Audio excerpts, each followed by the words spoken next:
In the late 1800s, Massachusetts would be faced with a serial killer unlike any other, and she was operating in plain sight. For over a decade, Jane Toppin used her skills as a nurse to leave trails of bodies in her wake, making her way through hospitals, private homes, and even friends. Jane was charming. She always had a smile on her face, so much so that she was nicknamed Jolly Jane. How did she get away with her crimes for so long?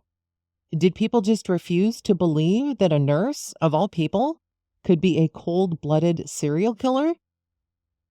In today's episode, we'll hear the chilling story of Jolly Jane Toppin, the nurse who turned from caregiver to killer.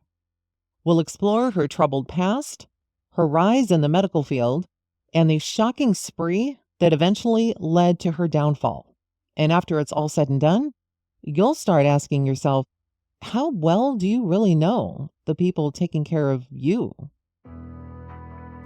Welcome to the Beach House 34 True Crime and Paranormal Podcast. I'm your host, Christine Worth. The story begins in Boston, 1857. A little girl named Honora Kelly is born into the world to Irish immigrants, Peter and Bridget Kelly. She's the youngest girl of three.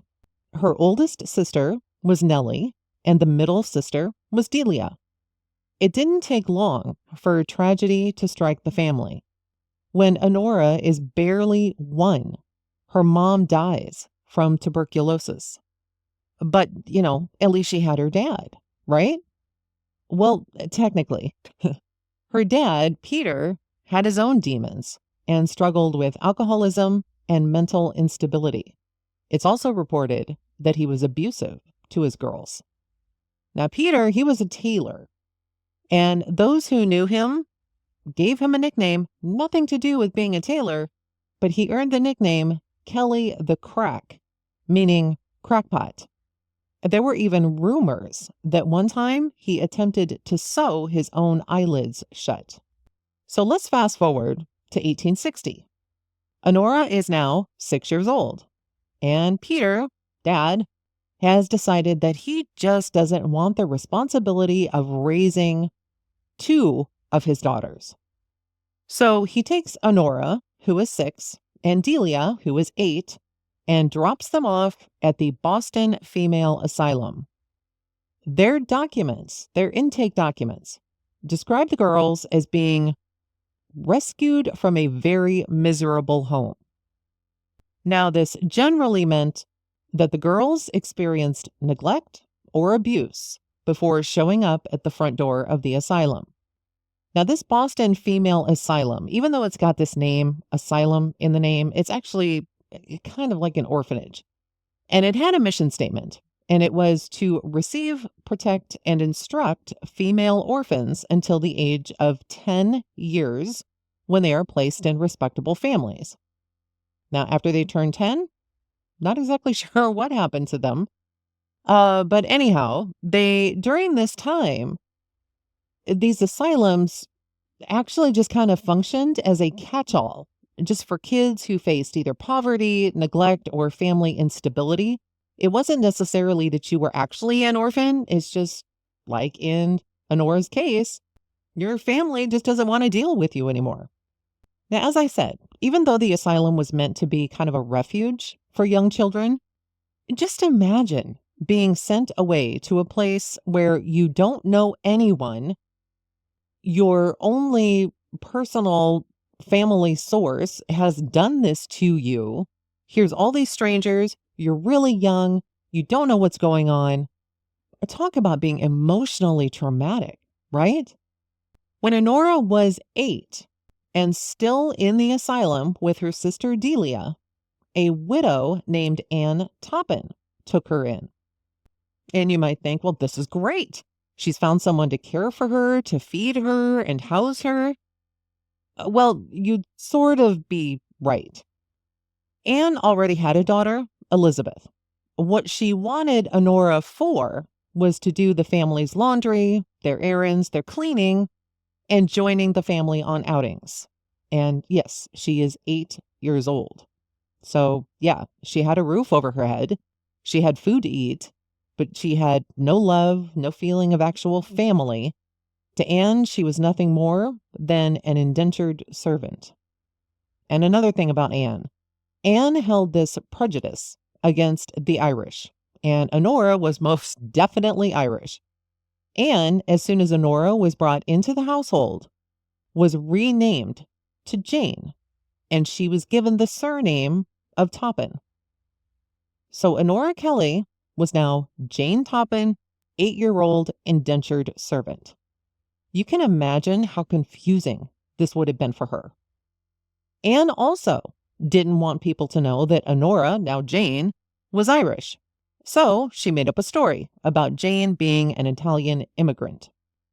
So let's just pause here for a second and take in this girl's life so far. From the age of 1, she never knew her mother. She was raised by an alcoholic and mentally unstable father who was known to be abusive. At age 6, she and her sister are dropped off at an asylum, and 2 years later, she is taken in by Anne Toppin, who then tells her that she now has a new name. She is not Irish, but Italian. And yeah, even though she lives in their house, she is supposed to do anything that the Toppins ask of her, and this is her life. How do you think this would affect this young girl? Hell, any young girl. You might think that, well, it's still better than being in the asylum, right? And yeah, you might be right about that. But at what cost? It didn't help that Anne's biological daughter, Elizabeth, was provided things that Jane could only wish for. I'm sure that she witnessed Elizabeth get new clothing, have birthday parties, all the things that Jane would never, ever know. For the next decade, this is how Honora, now Jane, lived her life. Now, on Jane's 18th birthday, she was officially released from her indentured servant status and given $50. Surprisingly, though, Jane actually continued to stay on with the Toppins, and she did so for another 10 years. Now, it's likely she simply just didn't know what to do. This life at the Toppins, it was the most stable life she had ever known, even though she was just considered the help. So Anne Toppin passed away in the 1870s. And by this time, her daughter Elizabeth had married Orimal Brigham. He was a deacon, and after Anne's death, Jane still continued to work for Elizabeth and Orimal. During all this time, however, remember, when she was 18, Jane had been released from her indentured servant status. She kept her name, Jane, but she obviously had more freedom than she had had when she was a young girl. And this freedom actually resulted in her becoming engaged. She would finally have a different life outside of the Toppin household. However, as seemed par for the course in Jane's life, it just simply wasn't meant to be. Jane's fiance left her for another woman, and this was a deep betrayal that likely just piled onto Jane's already fragile psyche. So finally, at the age of 31, Jane made the decision to leave the Toppin, now Brigham, household. She wanted to become a nurse, and so she began training at the Cambridge Hospital in Boston. Now, it's important to know that in the late 19th century, hospitals were nothing like we know them to be today. At the time, they mainly served the poor and indigent. They were overcrowded, and the word sterile wasn't even in their vocabulary. Now, if you had a little bit more money, if you were upper middle class or considered even well-to-do, what you did not go to the hospital. You instead chose in-home medical care. And nursing too. Nursing of itself was relatively new. There wasn't a formal system for tracking nurses' employment histories or how well they did their job. Training wasn't like it is today, where you must have a degree. No, instead, you just simply shadowed more experienced nurses to learn the trade. So while in her nursing training, Jane discovered that she really liked the pharmacology side of things. She also, while in training, earned herself the nickname of Jolly Jane because she was so outgoing and she was so friendly. Patients liked her and she always seemed to have a smile on her face. What these people didn't know was that Jane had a much darker side to her. Colleagues at Cambridge, they often talked about her unusual fascination with autopsies. Now, this in and of itself, this isn't a red flag. Maybe she was just genuinely interested. But it does take on a whole new meaning when we find out that Jane, all smiley and happy, was running her own special project in the hospital. You see, medications like morphine and atropine weren't regulated at the time. Jane, and all nurses actually, could just simply grab the meds that they needed to go give to a patient with little or no supervision. Jane would use these two medications to purposefully bring patients to the brink of death before reviving them. And this combination of drugs was especially disturbing because morphine, as most of us may know, is a powerful pain reliever. It also causes pupil constriction, which most of us don't know. And this is almost a telltale sign that someone has been given morphine. Now, atropine, on the other hand, it dilates the pupils. Now, if you've ever been to your optometrist and they've dilated your eyes, they likely used atropine to do this. What Jane would do is give someone morphine and then follow it up with atropine so that the pupils would then dilate and not give away the fact that someone had just gotten a whopping dose of morphine. This would make the patients far sicker than they were before. Then Jane would miraculously nurse them back to health. So, of course, it made her look like this outstanding nurse, right? Jane would also falsify records, but because there wasn't a system in place, this often went unnoticed. The fact is, this isn't all that Jane would do while at Cambridge. Even though she had this happy and outgoing demeanor, she was incredibly manipulative and deceitful. She would spread rumors about other students. One student that Jane thought was doing better than her was even removed from the program based on Jane's manipulation tactics. To top it off, the patients under Jane's care began to die unexpectedly. Now, a doctor at Cambridge noticed that this was happening and initially felt that it was just due to being careless. It just wasn't done on purpose. Many of these patients were also elderly, and so it was often just chalked up to their age or an unforeseen condition. Now, eventually, Cambridge recommended Jane to go to Massachusetts General Hospital instead. Now, at Massachusetts General Hospital, or MGH, Jane continued right where she left off at Cambridge. She continued to falsify records, but at MGH, this was detected more frequently than it had been at Cambridge. They had a little bit better of a system, maybe more stringent. There were also claims of Jane taking patients' things. Now, one patient had her diamond ring taken, and Jane had been her nurse, but, there was no proof that it was Jane who had done this. And so nothing ever came of this. After a year at MGH, Jane was dismissed. And so what did she decide to do? Well, she went back to Cambridge. And you would think, hey, how often does somebody actually go back to a place where they were, recommended, hey, why don't you go over here to this other hospital? But she did, and they actually rehired her. Remember, the medical system at the time wasn't exactly top notch when it came to record keeping. There wasn't any formal nursing licensing system, and, with no records of Jane having been disciplined, there was no reason for Cambridge not to hire her back.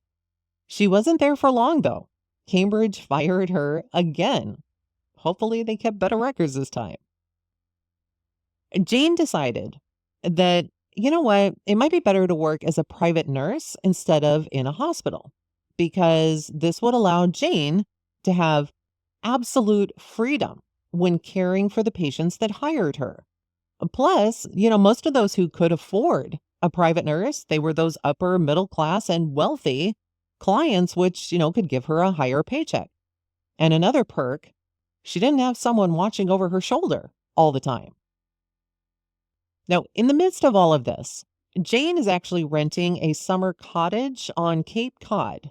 Every year she did this, and this extra income from this private nursing gig would certainly help her maintain this rental like she had done in the past.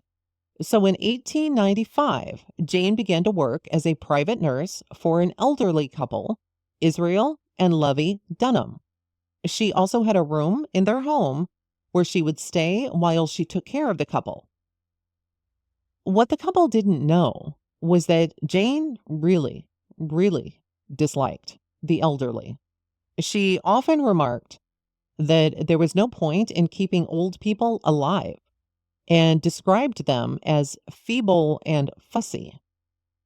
That same year, while Jane was caring for the couple, Israel died. Initially, his death was thought to have been from a strangulated hernia, and Israel passed away 4 days after Jane took on the job. Jane, however, she stayed on in the home to continue to care for Lovey. And 2 years later, Lovey died. Her death was attributed to old age. So around summertime, Jane, again, she headed up to this cottage that she had on Cape Cod. This time, though, what she did is she decided to invite her foster sister, if you can call her that, Elizabeth, to join her. So Elizabeth accepted and soon joined Jane in Cape Cod. Now, not long after Elizabeth had arrived, Elizabeth's husband, Orimal, received a telegraph from Jane that said Elizabeth was seriously ill and that Orimal needed to come to Cape Cod right away. When he arrived, he found his wife in a coma. Jane and Orimal, they stayed by Elizabeth's bedside all night, willing her to get better. When morning came, she had already passed away. It would later be learned that Elizabeth died of strychnine poisoning. Now, strychnine, this is a departure of Jane's other methods of the atropine and the morphine. What strychnine does is it affects the central nervous system, and it essentially causes severe muscle spasms and convulsions. It's incredibly potent. So after Elizabeth's funeral, Jane then went with Orimal to he and Elizabeth's house, where Jane then conveniently moved in. Now, at the time, Orimal's sister, Edna Bannister, was visiting, and another woman who lived in the home was a woman by the name of Florence Calkins, and she happened to be the housekeeper for Elizabeth and Orimal. 3 days after Jane moved in, Edna was dead. The official report was that she had died from heart failure, but later it would be learned that she too died from strychnine poisoning. So why? Why would Jane decide to get rid of Orimal's sister? Well, evidently, she was seen as this threat for Jane's ability to actually stay in the house and try to become the next Mrs. Brigham. It also wasn't long before Florence, their housekeeper, was also dead. With both Edna and now Florence out of the picture, Jane did her absolute best to impress Orimal by taking over the housekeeping duties. Now, in the meantime, Jane, she hasn't given up her job. She's still working as a private nurse. And her newest patient is a woman by the name of Mary McNair, and she is 70 years old. It wasn't long before Mary passed away, and the official cause of death for her was essentially a stroke. So Jane then moves on to another new patient. Of course, she's got to make some of her own money, right? William Ingram. He is also 70 years old. And not long after Jane became his nurse, he too passed away. His official cause of death was heart failure. So Jane, during all of this, so she's out there committing these murders, essentially, Then coming back into the home where Elizabeth and Ormel had lived together before Elizabeth died, Jane is doing her absolute best, everything she knows that she can do to impress Ormel, but he doesn't seem to take much notice. So Jane, in her sick and twisted wisdom, decides to take matters into her own hands. And what she does is she gives Ormel enough morphine, just enough, to make him sick. And this is so Jane can step in and save him like she did with the patients at Cambridge. Even after Jane has made him sick, nursed him back to health, Ormel still shows zero sign of interest in Jane. So Jane has to do something, right? She wants this guy. She wants to marry this guy. He doesn't want anything to do with her. So what she did is she came up with another idea. And at least this doesn't have to do with murder. But what she did is she threatened to claim that she was pregnant with his child. After this latest, very desperate attempt, Ormel kicked her out of the house. Now, it's likely that after Ormel did this, Jane had plans to get rid of him. But in the meantime, she still has to make money and now find a place to live. She did determine she wasn't as happy as she thought that she'd be being a private nurse. And so what she wanted to do was find something that would give her a little bit more stability. She then called up an old friend of hers, Sarah Myra Connors. Now, Myra worked for St. John's Theological School in Cambridge, and she worked as a matron. Now, often matrons were nurses, but they also had their other duties, like providing guidance to students, overseeing dorm life, and doing administrative duties. Now, Myra had held this position for many, many years, and Jane was interested in a job like Myra's. What Myra didn't know was that Jane just didn't want a job like Myra's. She wanted Myra's job. So while there, Myra had developed something called peritonitis, and this is essentially an infection of the abdomen. And so Myra was at home recovering, and Jane then conveniently stepped in to help her recover. Instead, Myra would end up passing away. At Myra's funeral, Jane took Myra's boss aside, and who happened to be the school dean, and told him that, Myra, before this happened, she was planning a sabbatical. And while she was away on this sabbatical, she wanted Jane to take her place at the school. So in light of the fact that Myra was now dead, the dean did allow Jane to take over Myra's job. And all the while, Jane is working this job. She's pretending that, oh gosh, she just didn't really want to, but she promised her friend. And so here she is. And, all the while manipulating everybody while inside secretly happy and like, hey, look at this great new job I have. After only a year, and because of her lack of experience in the job, she was let go. Then Jane's past began to catch up with her in more ways than one. First, though, we have to go back a little bit to 1896. This would have been just after Jane had started working on her nursing career in Cambridge. She had rented a holiday cottage in Bourne, and she had done this from a couple named Alden and Maddie Davis. And they knew her and had given her a pretty good deal on the rent on this place. For years, Jane had held on to this holiday cottage until in 1899, she told the Davises that she just couldn't make any payments on the property. Then, a few months later, she again told them that she couldn't pay for it. She just didn't have the money. Now, Maddie Davis, she was super tired of all of Jane's excuses, so she decided to visit Jane in person about these past due payments. Now, Jane, at the time, she is back housed with another family. So while Maddie is visiting Jane, Jane then offers Maddie a glass of water. Seems nice, right? Well, this glass of water was laced with morphine, and shortly after drinking it, Maddie becomes very sick. Jane convinced the couple that she was rooming with at the time that Maddie, she just needed to rest. So she took Maddie to a room in the house and continually gave Maddie morphine until she went into a coma. When this happened, a doctor was then summoned to the house, and Jane told the doctor that, hey, I'm a nurse, and here's the thing, Maddie, she's got diabetes, and this is why she's in this coma.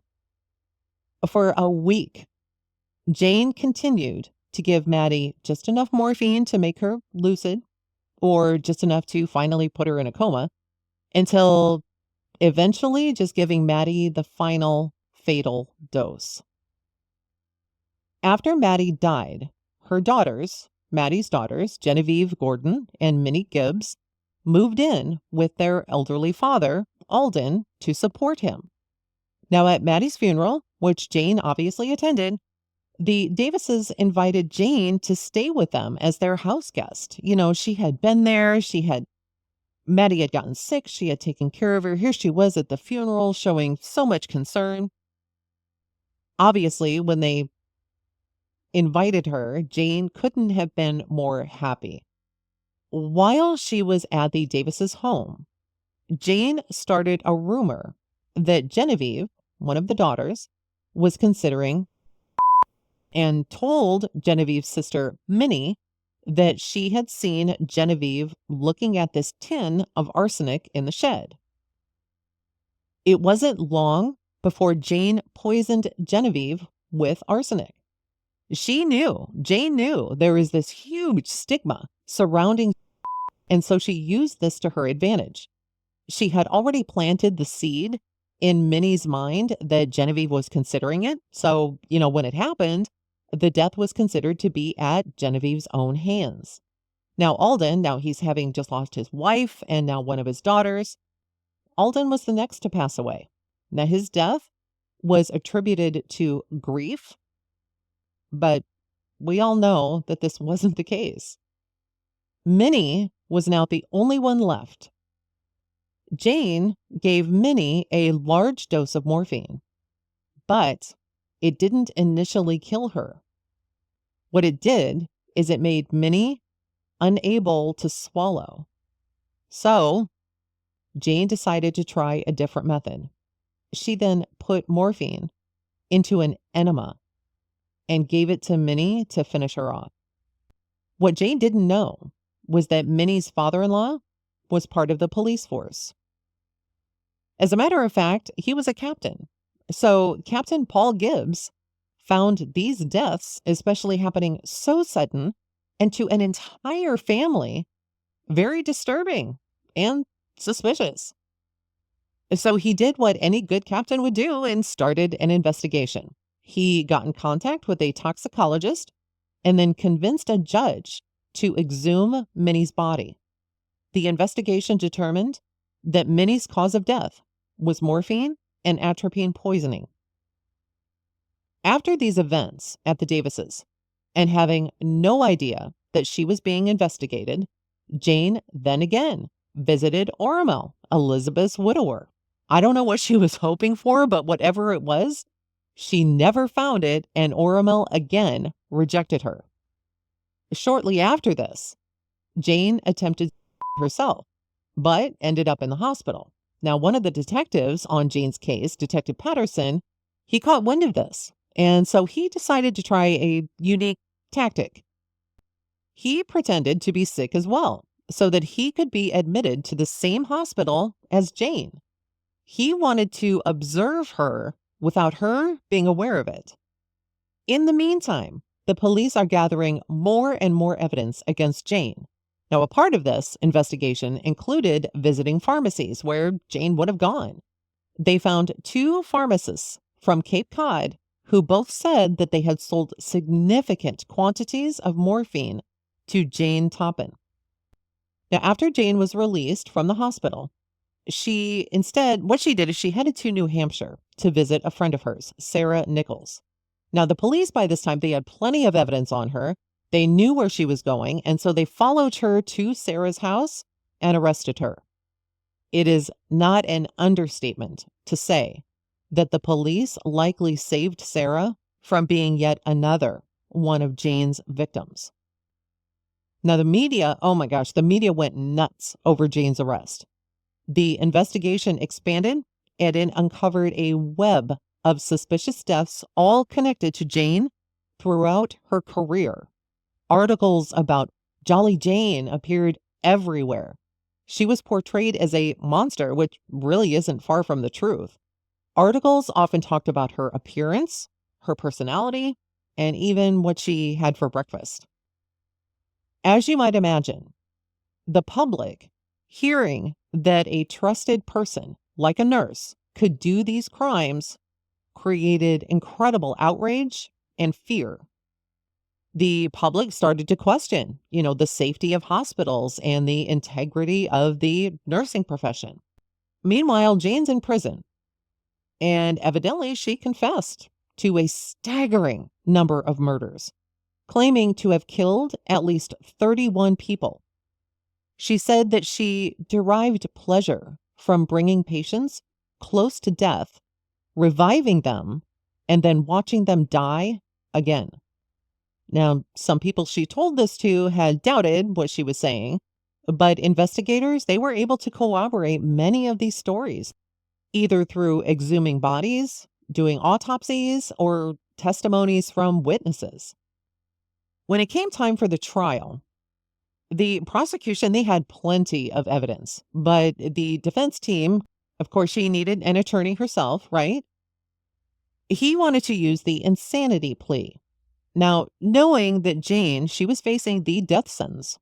So her attorney and the DA reached a plea agreement. Instead of a trial, they agreed to a psychiatric evaluation by a panel of 3 psychiatrists. After Jane's evaluation, the panel concluded that Jane was incurably insane. Now, while this report from all 3 of these psychiatrists was enough to determine Jane's fate, the state attorney general still decided to go ahead with the formal trial, probably because it had hit the press. Everybody knew about this. They wanted to see some kind of justice be done. So what happened was the trial took place in June of 1902. It was a whopping 8 hours long. That's it. The jury, presented with now this overwhelming evidence and this testimony regarding Jane's insanity, they deliberated for just 20 minutes before delivering their verdict of not guilty by reason of insanity. So when the verdict was read, Jane evidently reacted to it with indifference. Some sources even describe her smiling and dancing out of the courtroom. She didn't express any remorse because Jane believed that she would be cured and released within 10 years. And when she got out, she wanted to write a romance novel.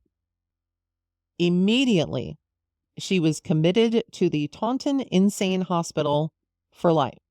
Now, before you go thinking that she got off easy, it's important to understand what asylum life back then was like. There wasn't an understanding of mental disorders. They just didn't know what to do with those who were admitted.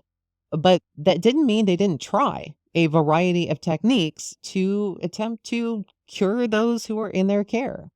But these techniques were very primitive.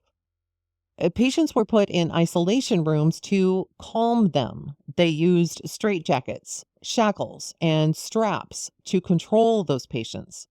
They'd also use something called hydrotherapy, which was believed to have a calming effect on the nerves. But let's see what you think. Patients, they were multiple ways that this hydrotherapy worked. One of the ways was that they were put into cold water tubs for extended periods to reduce their anger, because cold was thought to shock the system. There were also warm baths. Sounds nice, right? Well, sure, if you wanted to stay in the bath for days. How about a wet sheet pack? These were cold, wet sheets that patients were wrapped in until the sheets went dry. And they were thought to constrict the blood vessels and settle someone down. Now, thankfully, electroshock therapy had not yet really come into practice, and neither had lobotomies. So she at least dodged that bullet. But ironically, Jane would have been treated with morphine while she was there. At first, I guess Jane did well in the asylum, but over time, her mental health really started to decline.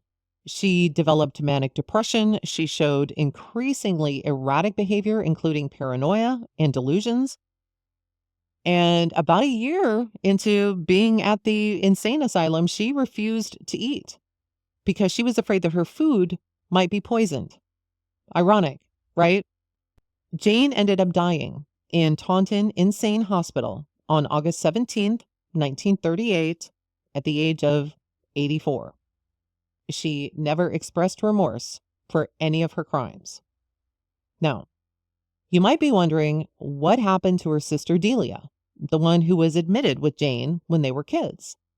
Well, Delia did not find a placement. Several sources mentioned that she had become a prostitute and struggled with alcoholism. Now, unfortunately, nothing is known about the oldest sister who remained with their father. She likely wasn't with her sisters because she was too old to have been admitted at the same location. But unfortunately, ultimately, we don't know what happened to her. And yes, it is a little unnerving, isn't it, to know that someone who is supposed to be a caregiver ended up being one of the biggest serial killers in history. Thank you. Thank you all so much for listening to the Beach House 34 True Crime and Paranormal podcast.